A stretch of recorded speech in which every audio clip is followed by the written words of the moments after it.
La Terre, notre vaisseau spatial. Bienvenue à bord pour ce voyage d'1 an autour du Soleil.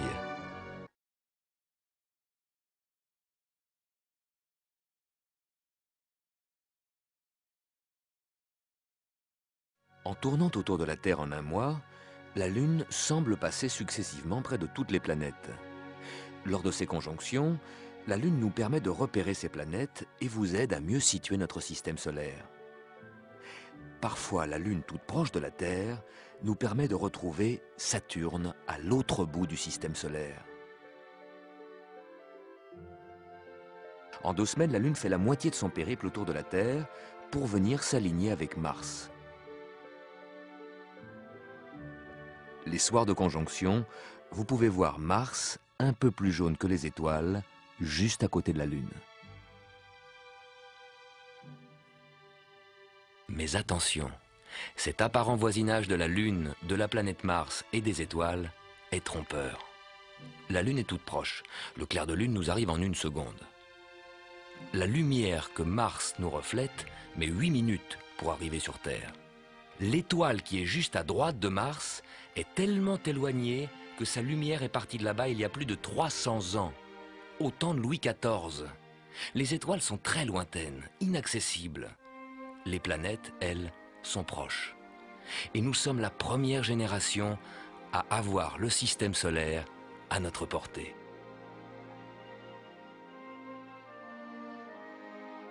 Vu de la Terre, tout semble tourner autour de nous. Le Soleil, la Lune, les planètes et les étoiles.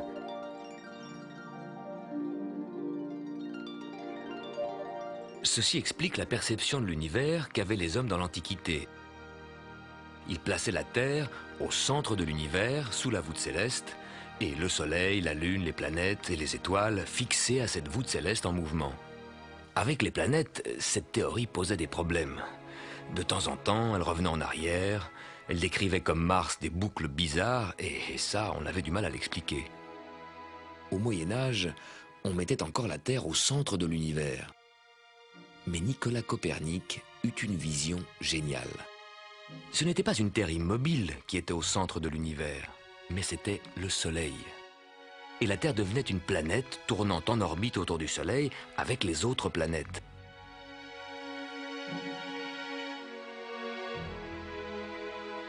Cette découverte changea la perception de l'univers. La Terre y trouvait sa véritable place. Si aujourd'hui, nous voyageons ensemble sur le vaisseau Terre en découvrant les mécanismes du système solaire, ayez une pensée pour Copernic, c'est un peu grâce à lui. Pourquoi elle tourne la Terre ?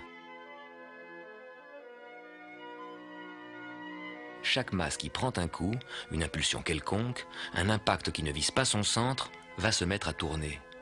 C'est ce qui ne cesse d'arriver à la matière depuis le Big Bang, l'explosion d'origine, il y a des milliards d'années. Donc, tout tourne. En tout petit, les électrons tournent autour du noyau de l'atome. En grand, les galaxies tournent. Les nébuleuses composées de gaz et de poussière tournent, se contractent, avec une grande masse au centre, le Soleil.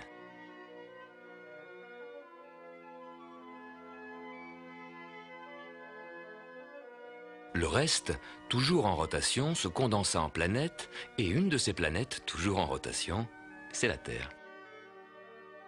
La rotation de la Terre, nous pouvons la voir. L'ombre d'une maison qui se déplace au cours de la journée, ou les rayons de soleil qui entrent par la fenêtre et qui glissent lentement sur le sol de votre chambre, c'est comme ça que tous les jours, à tout moment, sans instrument astronomique, vous pouvez voir la Terre tourner.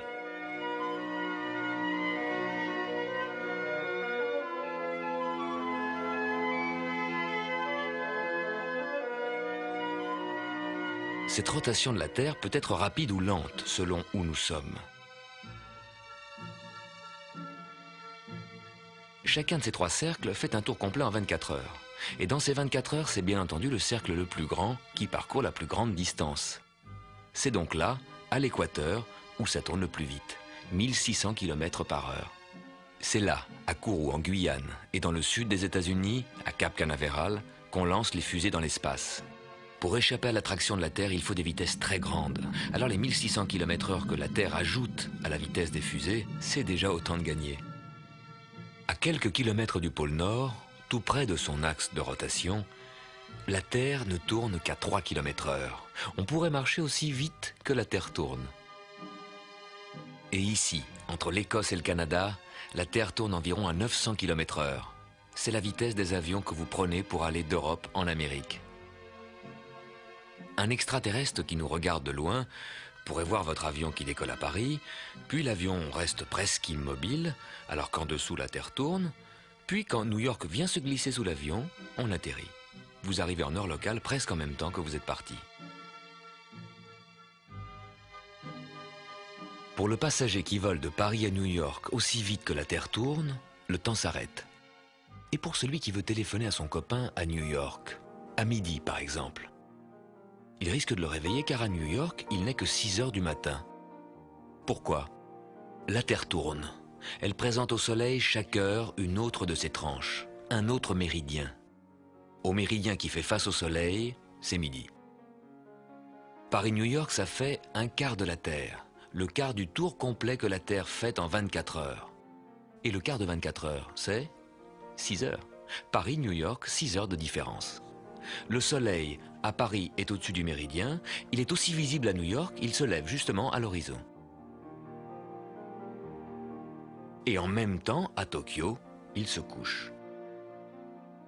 Dans 6 heures, quand la Terre aura tourné d'un quart de tour et présentera au Soleil le méridien de New York, il sera midi à New York, et à Paris, il sera 6 heures du soir. On verra le Soleil se coucher à l'horizon.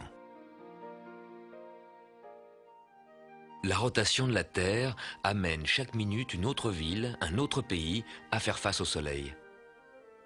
Chaque ville, chaque pays a une heure locale différente. Depuis qu'il y a le télégraphe et le téléphone, il fallait réglementer tout ça. Et la Terre a été divisée en 24 fuseaux horaires. Paris-New York, 6 heures d'écart. Est-ce une distance dans l'espace ou dans le temps? Les deux sans doute. Nous volons aussi vite que la Terre tourne, nos sondes spatiales rattrapent Jupiter et Saturne sur leur orbite. Nos dimensions humaines sont devenues des dimensions planétaires.